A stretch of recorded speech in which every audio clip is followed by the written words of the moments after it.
it going there today, everybody? This is Michael out in Maui. Aloha. So if you've been enjoying all the videos I've been putting out, I recommend subscribing to the channel. By subscribing, you'll be notified every single time a new video comes out. At the moment, I'm doing 3 videos a week, straight tutorials on how to throw and putt. So today I wanted to talk about why does a forehand snap harder than a backhand throw? Why is it, the backhand doesn't snap as hard as the forehand? Your forehand snaps harder, so that's why everybody throws overstable discs forehand, because if you don't, you can flip it, and it's gonna fly away on you. So most people will throw an overstable disc for their forehand because it can handle that snap that you put on it to make sure you don't lose the disc. But why is it that the forehand generates so much more power on the release of the disc than the backhand? What's going on? So when you're throwing a forehand, a lot of times your arm doesn't follow through as much as a backhand. Backhand throw, you're always here all the way through. On a forehand throw, you can throw it from just right here, just right here, and that's it, right there. That's the throw, just that. You don't have to finish with your arm way up here on the forehand, because from here you'll pop it hard enough to get the distance. But the thing, when you're throwing a forehand that's different than the backhand, is your arm tension and your arm stops to make the throw. A lot of times people don't notice that, but when you're throwing a forehand, if I stand here and I'm just going to throw a forehand, I'm going to step in and I'm going to throw it just right there. My arm's going to stop right here and my wrist is going to push through. But because my arm stops, that's what allows your wrist to fire through, because my arm stopped. So when you're running in to throw a forehand, you come in, you're here, and you'll throw the disc just right like there.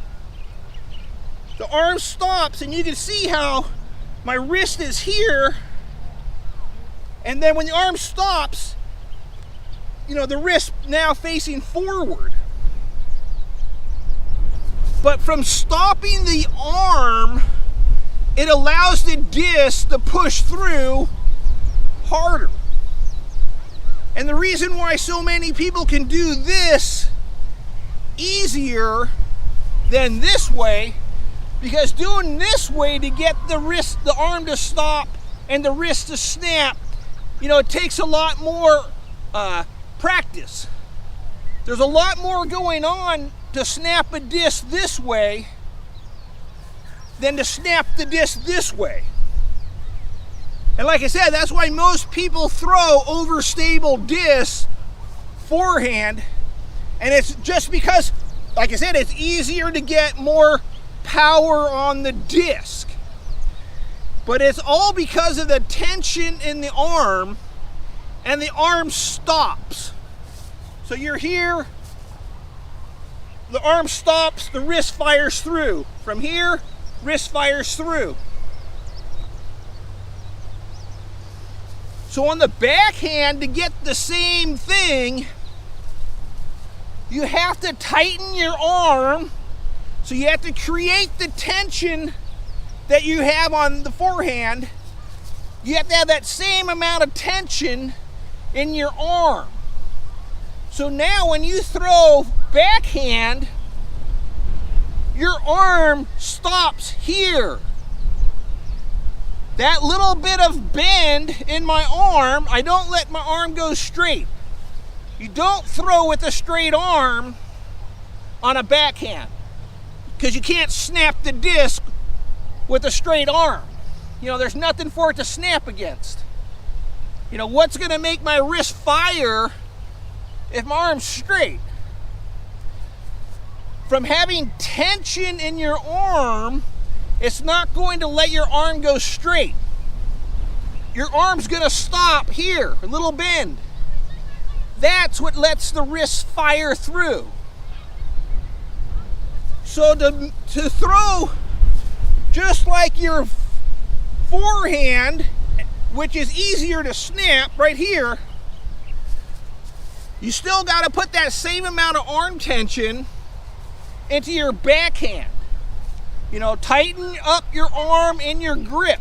Hold it tight. So now when you throw, the arm stops here, the disc fires through. So it's just right there. It's right there. So the next time you're throwing forehand, just pay attention to how much tension you have in your arm when you make that throw. You know, you put tension in the arm and you throw it. Put that same amount of tension into your backhand, and that'll help increase the snap on the backhand. So anyways, this is Michael from Maui. Aloha.